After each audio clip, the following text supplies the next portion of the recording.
Sejarah ibadah puasa ternyata sudah dilakukan jauh sebelum Nabi Muhammad lahir. Di mana, puasa adalah ibadah ruhaniyah yang telah diwajibkan atas umat-umat sebelum umat Nabi Muhammad SAW. Bila menilik sejarahnya, puasa ternyata sudah dikenal mulai dari bangsa Mesir, India, Yunani dan Romawi. Begitu juga kaum Yahudi dan Nasrani yang masih terus melestarikan ibadah puasa hingga saat ini. Namun, praktik ibadah puasa setiap umat itu memiliki syariat dan aturan yang berbeda-beda. Bukti bahwa ibadah puasa telah diwajibkan kepada umat terdahulu adalah firman Allah dalam kitab suci Al-Quran. Allah Subhanahu wa Ta'ala berfirman, "Wahai orang-orang yang beriman, diwajibkan atas kamu berpuasa sebagaimana diwajibkan atas orang-orang sebelum kamu agar kamu bertakwa." Quran Surah Al-Baqarah ayat 183. Dengan disyariatkannya ibadah puasa ini kepada semua umat, maka hal ini menunjukkan bahwa ibadah ini di antara ibadah yang paling agung dalam menyucikan ruhani, membersihkan jiwa, menguatkan sentimental agama dalam hati, serta untuk melengkapi hubungan antara hamba dengan Tuhannya. Adapun perintah ibadah puasa bagi umat Islam, dahulu awal mula disyariatkannya terjadi setelah peristiwa hijrah.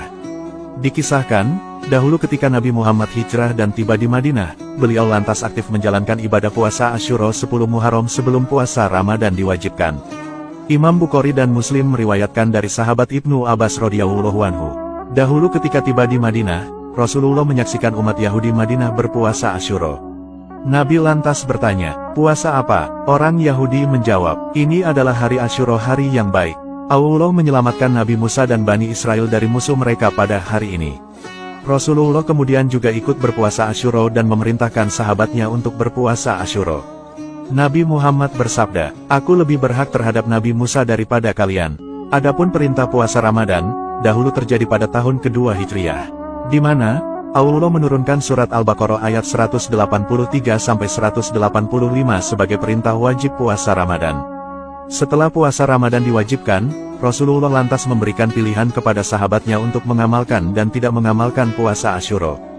Dalam kitab Kasyifatus Saja karya Syekh Nawawi Al-Bantani menyebutkan, bahwa puasa Ramadan dahulu diwajibkan pada bulan Sya'ban tahun kedua Hijriah. Setelah mendapat perintah wajib tersebut, Nabi Muhammad lantas berpuasa sebanyak 9 kali pada bulan Ramadan. Setelah turunnya surah Al-Baqarah ayat 183, Nabi Muhammad lalu membebaskan umat Islam untuk puasa Asyura atau tidak. Pada awal dijalankannya ibadah puasa Ramadan, umat Islam diwajibkan berpuasa sampai waktu maghrib. Setelah berbuka, mereka lantas diperbolehkan untuk makan, minum, dan melakukan hubungan suami istri hingga melaksanakan sholat Isya dan tidur. Namun setelah itu, mereka tidak boleh makan dan minum hingga tiba saatnya berbuka. Saat itu umat Islam belum mengetahui batas kapan dimulainya puasa dalam sehari. Dahulu ada seorang sahabat dari kalangan Ansor bernama Qais bin Sirmah al-Ansori. Ketika tiba waktu berbuka, ia mendatangi sang istri untuk meminta makanan. Sang istri kemudian mencarikan makanan untuknya. Namun ketika istrinya pergi, Qais yang kelelahan karena bekerja dan menahan lapar seharian lantas ketiduran. Ketika bangun, otomatis Qais mengira kalau ia tidak diperbolehkan makan lagi.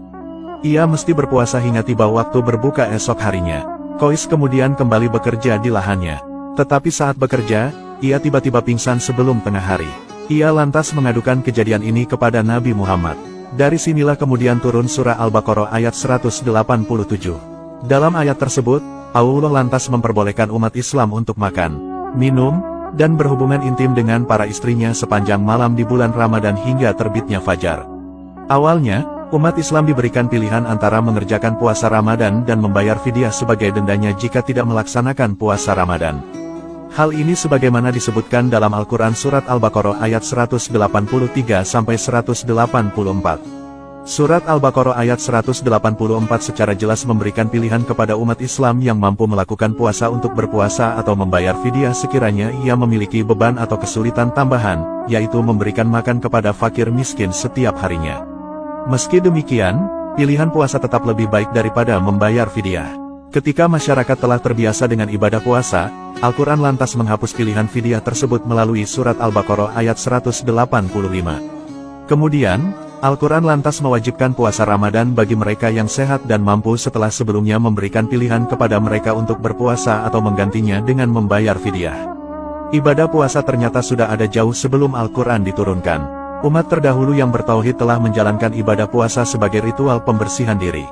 Nabi Adam misalnya, beliau melakukan puasa sebelum diturunkan dari surga ke muka bumi lantaran melanggar ketentuan Allah yaitu memakan buah larangan. Menurut Imam Ibnu Katsir, Nabi Adam berpuasa selama 3 hari setiap bulan sepanjang tahun. Ritual berpuasa juga diamalkan Nabi Nuh alaihissalam. Ibadah ini dilakukannya ketika sedang berada di atas perahu ketika bencana banjir bandang menerjang bumi. Imam Ibnu Katsir menyebutkan, bahwa puasa Nabi Nuh itu sampai setahun penuh kecuali 2 hari raya. Selain itu, Nabi Ibrahim juga berpuasa ketika Raja Namrus memerintahkan pengumpulan kayu bakar yang menggunung tinggi. Nabi Ibrahim dalam keadaan berpuasa ketika ia dilemparkan ke dalam api atas perintah penguasa zalim tersebut. Nabi Musa juga disebutkan pernah melakukan ritual puasa ketika sedang bermunajat di Gunung Tursina selama 40 hari. Begitu pula dengan Nabi Yusuf yang berpuasa ketika sedang menjalani masa tahanan akibat difitnah oleh Zulaikha. Selain itu, Nabi Yunus diketahui juga berpuasa ketika berada dalam perut ikan paus. Adapun Nabi Daud, beliau berpuasa secara tersistem, yaitu sehari berpuasa dan sehari tidak puasa. Bagi umat yang beriman kepada Allah, ibadah puasa itu bertujuan untuk membentuk pribadi yang bertakwa, dengan selalu mengerjakan perintah-perintah Allah dan menjauhi segala larangannya. Semoga kita semua dapat mengerjakan ibadah puasa Ramadan di tahun ini dengan lancar dan sempurna. Amin. Wallahu a'lamu bishawab.